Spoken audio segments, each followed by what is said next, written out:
Welcome, folks, to Crypto News Global. I'm your host, Nick Toka.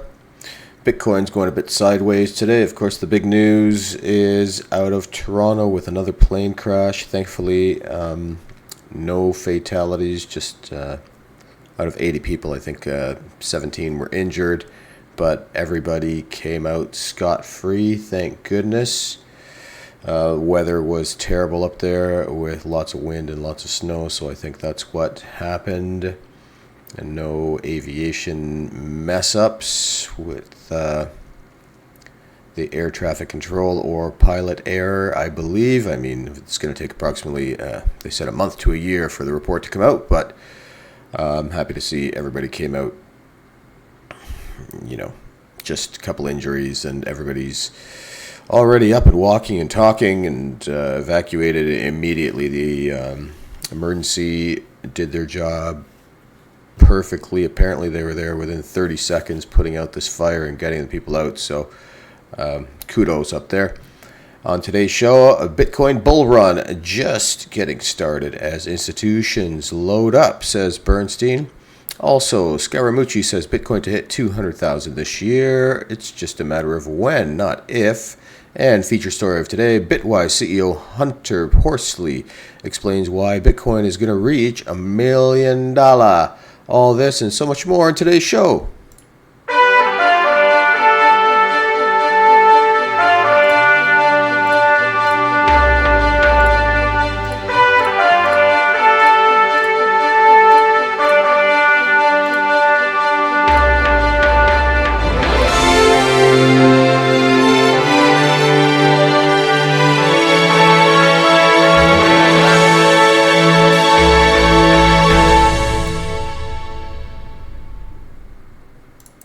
Welcome, folks, to Crypto News Global. I'm your host, Nick Toka. Today is February 17th, 2025, and big storms coming through the northeastern areas of North America.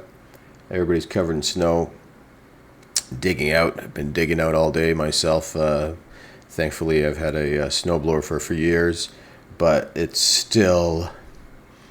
been about 4 or 5 days of constant snow, but getting there, all dug out. Again, the plane crash, I believe, also had a lot to do with the snow and the wind, and I got a lot of that up at my area as well, and wind was just blowing sideways and no visibility and ice and everything else, and walking the dogs was a lot of fun.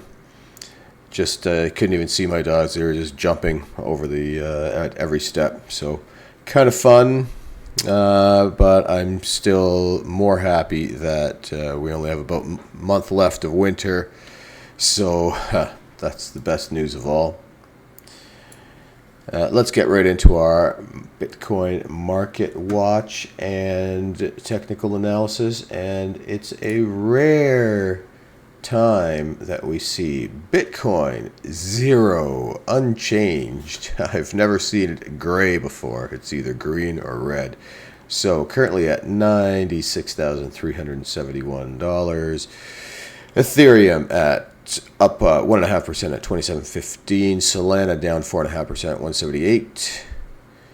Doge down 3% at 26 cents. XRP down 2%, $2.66. Sui down, looks like 2%, $3.18. Getting into the crypto bubbles to get a better visual perspective, we have S up 13%, MKR 6% up, DEX up 4%, MNT up 6%, FTT scam token, up 3.5%. FTX, what a sham that was. And we have about a 50-50 split. Trump coin down 8%, virtual down 7%, JTO down 11%, TEL up down 13%, Jupe down 9%. Into our Bitcoin market cap, we have Bitcoin currently sitting at $1.9 trillion, Ethereum at way down behind them at 326 billion, XRP 153 billion, Solana 87 billion, Doge at 38 billion, Cardano 28.5 billion, Tron 20 billion 700 million. Crypto total market cap is 3.13 trillion, with Bitcoin holding 60.9% of the total market cap, Ethereum at 10.43% of the total market cap, XRP 5%, BNB 3%. Crypto Fear and Greed Index, we are currently at a 47 in neutral. Yesterday we were at a 51, and last week a 47. The Bitcoin halving is going to take place in 2028, approximately April 15th at this point, and there's approximately 1,100 days remaining until then, and 165,728 blocks until the next halving. And until the year 2140, there are 1,174,150 blocks left to mine. And of course, 2140 is that date where every last Bitcoin would have already been mined. Now, keep in mind that 2034 is the date where 99% of all Bitcoin will be mined. So that probably has more effect on us because, most of us aren't going to be here till 2140. But at 2034, we're all going to be here, and 99% of the Bitcoin is going to be mined. So we can effectively call it fully mined at that point. Total assets by market cap, we have gold at $19.6 trillion, Apple at $3.6 trillion, Nvidia $3.4 trillion, Microsoft $3 trillion, Amazon sitting in the number 5 position at $2.4 trillion, Google $2.26 trillion, Bitcoin $1.9 trillion, Meta $1.86 trillion, silver at number 9 $1.854 trillion, Saudi Aramco $1.78 trillion, and Tesla way below at $1.1 trillion. And you can currently get 1,040 Satoshis for one fiat US dollar. And speaking of the US dollar, the current US debt is $36,493,457,000,000, which equals 107,232 per citizen and 323,047 per US taxpayer. So we're going to talk about some stories today, and right now in the current epoch of Bitcoin, we have the Bitcoin Strategic Reserve, and you see in my thumbnail there, huge Bitcoin Strategic Reserve. And we have currently 24 states, basically 50% of the U.S. states have applied for their own Bitcoin state-owned reserve. And Trump, approximately 2 weeks ago, it was the third day he was in office, he made an executive order for the crypto czar to start to go out and look to determine if it's feasible to create a U.S. federal strategic reserve, and gave him 180 days to go out and do that.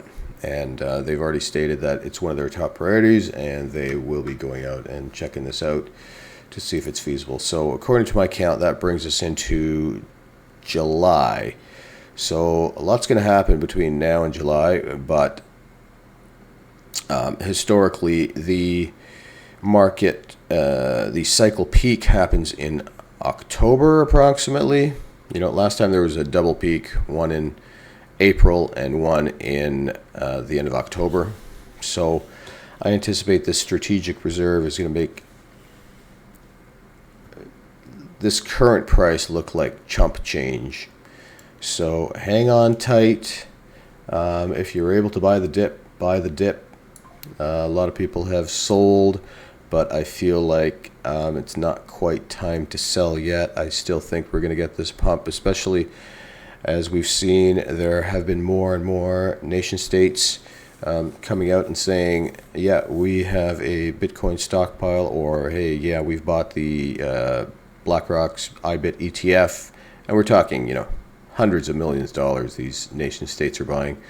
So, and also the banks are hodling with the ETFs as well.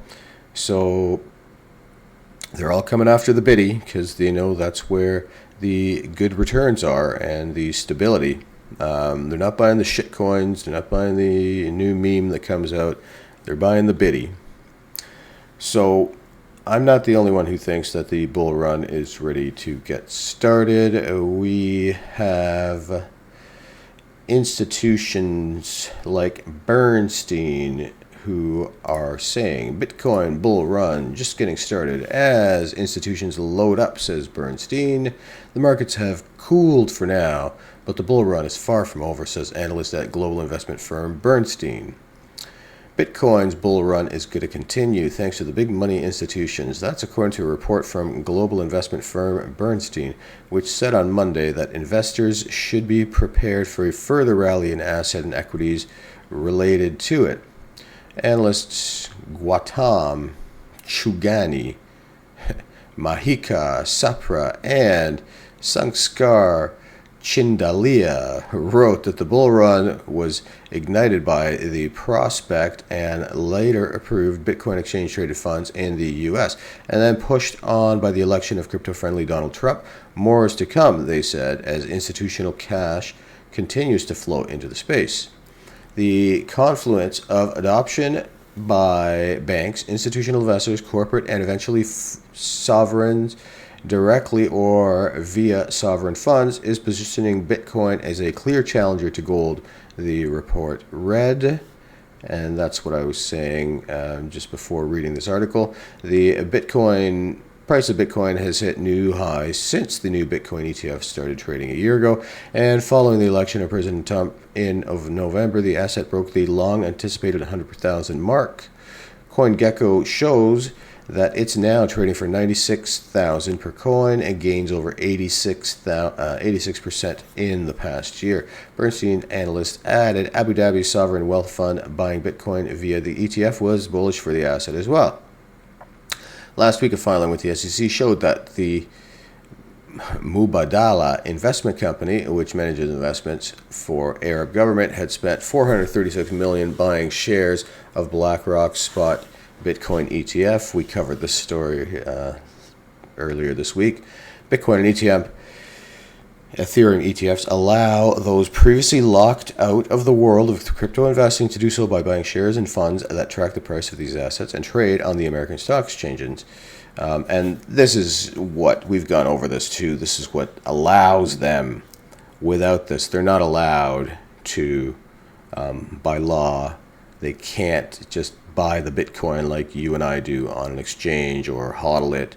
They have to go through the traditional markets, and so they're going, it appears, buying the Bitcoin, so the BlackRock IBIT, from what I have read so far.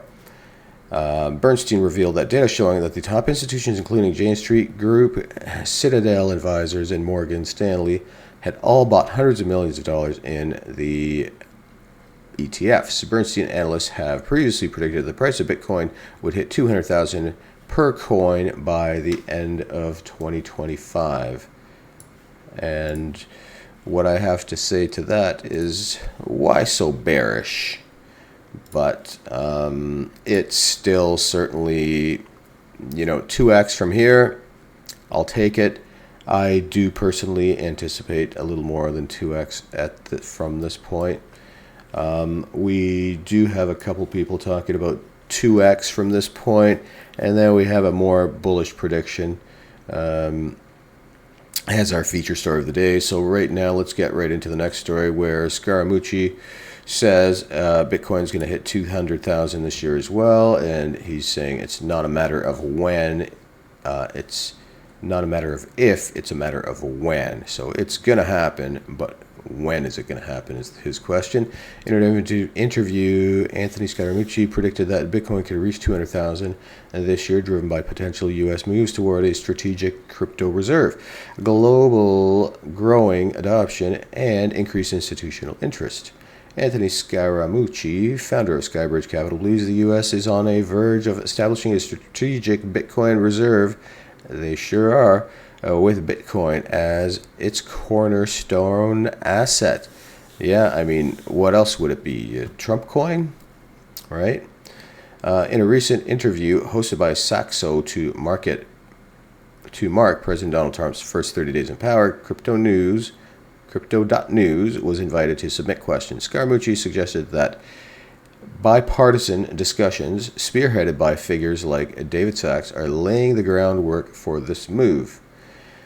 David Sachs has done a very good job, in my opinion, of trying to make a strategic crypto reserve a bipartisan thing, Scaramucci said, but I don't think it will be the scale of what Bitcoiners want. Scaramucci is confident that Bitcoin regulatory framework will be established in the U.S. by the end of the year. He sees this as a part of the global trend with other nations adopting Bitcoin, which he believes will drive its growth. He emphasizes the potential domino effect of such a move internationally, just what I was saying as well. It's very clear to the rest of the world that Americans are going to do something, which is why the rest of the world, lots of these sovereigns, are already getting in place. If you're doing it, I've got to do it too, he explained. It will be when, not if situation.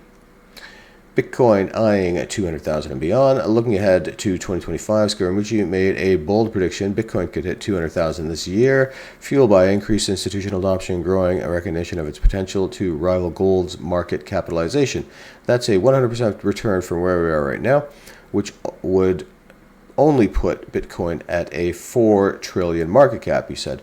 Scaramucci sees Bitcoin's trajectory as inevitable, given its digital scarcity and increasing adoption, particularly among younger investors. For Bitcoin to truly be an asset class, it would have to trade into the 15 to 20 trillion zone, which would imply that it had roughly the same value to humankind as gold, he said. While acknowledging the inherent uncertainty in his predictions, Scaramucci remains optimistic about Bitcoin's growth potential. If I'm right, we'll have another great year, he added. You know, he's also talking here about Solana and AI coins being good investments. He's saying Solana is good, Ethereum is okay, Avalanche, Polkadot, comparing the current crypto and AI landscapes to the early internet era. Scaramucci drew parallels with the late 1990s tech boom. Yeah. So his view is a good $200,000 for Bitcoin by the end of the year, which really talks about the cycle peak being 200K. That's my bear scenario is 225,000, and my bull is just under 400K. So he's on par with what I'm saying as well. Not much different. And I am very confident, again, as my bear scenario, that this is where we're going to end up. There's also much more bullish predictions than mine. We've got Max Kaiser talking about 2.2 million.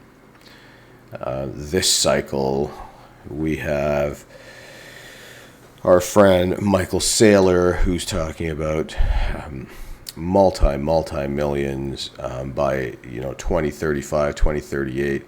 He's talking 100 million. Kathy Wood's talking 3.5, 4 million by 2038 as well. So I feel like this cycle is going to go higher than 200K, and it appears that there's others that are also behind my more bullish outlook. We have Bitwise CEO Hunter Horsley and he explains why Bitcoin is going to reach $1 million. On February 17th, 2025, Bitwise Invest CEO Hunter Horsley took to X to state, "We underestimate Bitcoin." Yep. He listed reasons why Bitcoin is close to wide adoption and a $1 million value. He challenged everyone to offer counter-arguments, creating a neat digest of the main problems on the way to the moon. 2025 is going to be a watershed year. In a series of X posts, Horsley claimed that he has never been more optimistic about Bitcoin before and outlined several reasons why this year we're going to witness Bitcoin making massive leaps into the mainstream. 2025 will be a watershed year, according to Horsley. Horsley's names Bitcoin ETF's growth, massive Bitcoin purchases by governments and corporations, and favorable crypto regulations as factors that will help elevate Bitcoin this year. So, once this starts happening, right, ETF growth, massive Bitcoin purchases by government and corporations, where's all the Bitcoin going to be? It's going to be gone. So, talk about a pump, and then on top of that, there's no supply. So, this million thing, it seems like, we could reach that with ease. On top of this, Horsley outlined such factors as growing demand for Bitcoin in nowadays geopolitical environment and efforts made by financial institutions and banks aimed at easier Bitcoin onboarding for the general public. In conclusion, Bitwise's CEO adds that more and more reputable people voice praise for Bitcoin, moving its value further. Some of these reasons are not something new and reappear each time someone says. The next bull run is going to be completely different. Institutional investors' interest in Bitcoin, high-profile endorsements, and improved regulations were already named in anticipation of the 2020 crypto rally. Nevertheless, the scale at which all these factors hit today is a different thing. For instance, many Wall Street veterans went from a firm disapproval for Bitcoin to advocacy of digital currencies in recent years. Today, BlackRock manages the biggest bag of Bitcoins in the world. In October 2017, BlackRock called Bitcoin an index of money laundering. Yeah, I remember that. In 2018, Berkshire Hathaway CEO Warren Buffett called Bitcoin a rat poison, while the company co-chair Charlie Munger compared Bitcoin trading to selling turds. Buffett continued to dismiss crypto in the following years. However, in 2021, Berkshire Hathaway invested in Brazilian Nubank, a digital bank working with cryptocurrency. These are only two of many examples of how big institutional investors embraced Bitcoin in the 2020s, paving the way for an unprecedented Bitcoin boom. As for the new trends unseen during 2017 and 2021 rallies, 2025 has a lot to offer. Crypto ETFs have already helped to elevate the support of Bitcoin price early in 2024, attracting new big players in the crypto market. The current level of demand for Bitcoin from entire countries to certain jurisdictions and corporations drawing comparisons to arms race for space race of the past. For instance, there are 20 Bitcoin reserves bill proposed in 18 states of the U.S. If passed, they may end up in states purchasing nearly 250,000 Bitcoin. As for the geopolitical side of things, Russia doubling down on Bitcoin as a means to dodge Western sanctions and facilitate overseas trade may be a vivid example of how the global outlook opens the gates to crypto. We saw it before when the spring of 2020 proved that people see crypto as a haven in periods of global shakeups. These days, the world is hardly more stable than in 2020. The demand for Bitcoin from various types of actors has been growing especially quickly in 2024-2025, while the 2024 having cut the supply right at the beginning of the new bull market. Potential pitfalls. Instead of just bringing his reasoning behind a bullish prediction, Horsley urged his subscribers to tell what, in their opinion, could potentially block Bitcoin from reaching $1 million. It effectively created a decent thread citing all main issues associated with the future and present of Bitcoin. One of the disturbing concerns is associated with the quantum computers.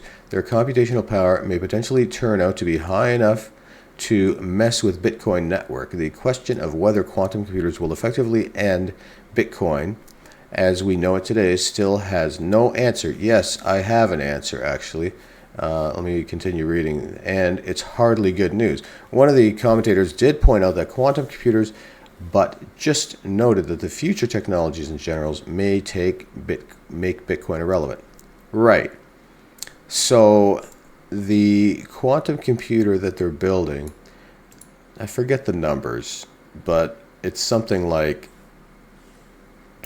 we'll call it 50, mega something, right, in computer terms. But what's needed to crack the code of the Bitcoin security was something like 500 million quintillion bits per second, and right now the quantum computer is at like 50 mega. It was like 50 bits per second. I know I'm getting this wrong, but it's basically, even when they do get this quantum computer working, which if you've seen it, it's, Google's making it. They already have pretty much working. It's about the size of half of like the space shuttle, and it's massive. It's about 20, 30 feet tall and 10, 15, 20 feet in diameter. Look, having said that, the very first computer was also the size of an entire room, right? And now, there's a tiny PC, which basically does almost the same work as a regular full-size PC, and it fits in the palm of your hand. So things certainly can accelerate there, but they're so far from breaking the security behind the Bitcoin and the blockchain, even when they do get it to work. While quantum computers, let's go on with the article, are a potential threat, another mentioned problem on the way to the moon is scalability. An ex-user going by the name of Kruger moniker named the inability of Bitcoin to scale the best argument against Bitcoin reaching 1 million soon. However, he added that the wrapped Bitcoin may be considered as a solution to this issue. Horsley agreed, adding that Bitcoin's ETFs are another remedy for the scalability problem. Also, each Bitcoin is actually 100 million Satoshis, and you can use the Lightning Network to immediately send and receive funds. So that's another way that's currently already in use to get around this. Other commentaries cited such concerns as a lack of use cases, people's reluctance to use Bitcoin as a currency, and alleged dropping levels of decentralization.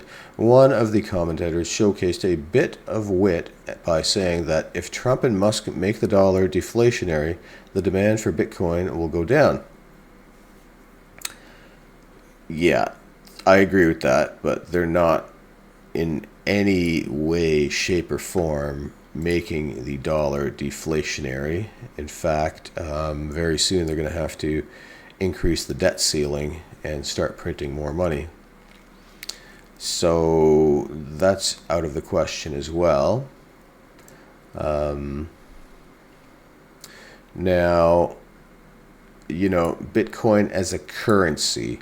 Well, it was never made to be a currency, folks. It's made to be a reserve currency. So even the banks. So the banks own Bitcoin, for example, right? And there's international trade. So, you're in the States and you're trading something, goods and services with somebody in Spain. So the banks, just as you do now, will send the transaction, or you, in fact, can send the transaction directly. But let's go through the banks, right? Because this is an international. We're talking about a big trade. You sold 10 million widgets to somebody in Spain, and you have to pay them, right? So obviously this is going to go through probably a smart contract of some sort, but let's say even if it's a basic contract, then the payment's going to go through. How are you going to pay? Well, I'm going to pay in Bitcoin. So the bank will send your, let's say, $1 million in Bitcoin to Spain. Spain will receive this right away, but they're not sending, so Spain's bank is going to receive this right away, but they won't be sending per se Bitcoin directly. They'll be sending a promise note of the Bitcoin. So at the end of the day, so 4 o'clock the banks close, well, that's when the transaction is actually going to get concluded. As we know, it takes 10 minutes for each block to get processed. So even if you send a transaction, it very well could take up to 9 minutes 59 seconds, or give or take. It's never exactly 10 minutes. However, the bank being promised the Bitcoin in Spain can release the funds to the buyer, or to the seller, I guess in this case. The seller will get their funds, and then the buyer's bank in the US at the end of the day will then do its final closure for the day in Bitcoin. So, they made 10 international transactions for different companies to Spain. Well, then at the end of the day at 4 o'clock, 10 transactions will go in Bitcoin to the Spanish bank. So that's more how things are envisioned with Bitcoin as a reserve currency. To think that you're going to do this in gold, it just doesn't make sense. The banks, what are they going to do? Just wait, I'm going to send you, 50 bars of gold or something along those lines. It's just not feasible. So this is where the electronic part and the security part makes a big difference between the physical gold and the digital gold of Bitcoin. Horsley is not the only expert saying that Bitcoin is going to go much further than we expect. Brian Armstrong, Ramit Sethi, and Daniel Roberts, to name a few, express similar views. The reasoning may vary, but all of them expect exponential growth in Bitcoin prices. Yeah, and then there's me. So, again, my bear scenario is around the 200, 250, I think it's 277 range, which is based on historical data, and I've taken the previous halving 4-year cycles and compared the percentage that they've gone up in those other cycles, and it seems that each cycle the percentage gains hasn't been as much as the previous cycle. So I've taken that into consideration, and so my range is between 250,000 and I think it's 377,000. So I strongly anticipate a price within there. Now, I didn't take into account, institutional adoption. I didn't take into account nation-state adoption. I didn't take into account pension fund adoption. I didn't take into account a lot of things. So, I didn't take into account the scarcity and the fact that once the government start buying, there's going to be no Bitcoin left. So I don't have an issue with Horsley here saying it's going to go to $1 million, because it very well could be. So hang on tight, guys. You got to be tough. You got to have like balls of steel here. And when there is a dip, it's definitely time to buy the dip. Don't get freaked out. Buy the dip. That's what the smart people are doing. Hopefully you found this show entertaining. And yes, I'm a strong, firm believer that we will be getting a Bitcoin strategic reserve, and I feel like the individual states are going to actually expedite this, and they will get a strategic Bitcoin reserve before the feds do. So it's going to be interesting times here. Please remember, everybody, that money is abundant and money is everywhere. Time is what's scarce, so spend less time than what you earn. And if you suddenly make more money, save more money. Don't spend more money. And start saving today. Start saving in your 20s. Start saving in your teens. And you should be able to retire in your 40s if you do it that way. And if you have a great idea, start a great idea today. Don't wait around. Start today. And things are never going to go as you planned. And never wait for perfection, because perfection is never going to come up. Start today. Things will slowly come together. You'll make a few mistakes. You'll fix those mistakes. You'll get better and better and better. And your idea will finally come to life. Please do share, like, comment, and subscribe to this stream and this video, as I am in an effort to get to over 500 subscribers. And we will see you on the next stream. Thanks so much for joining Crypto News Global, folks, and have a good night.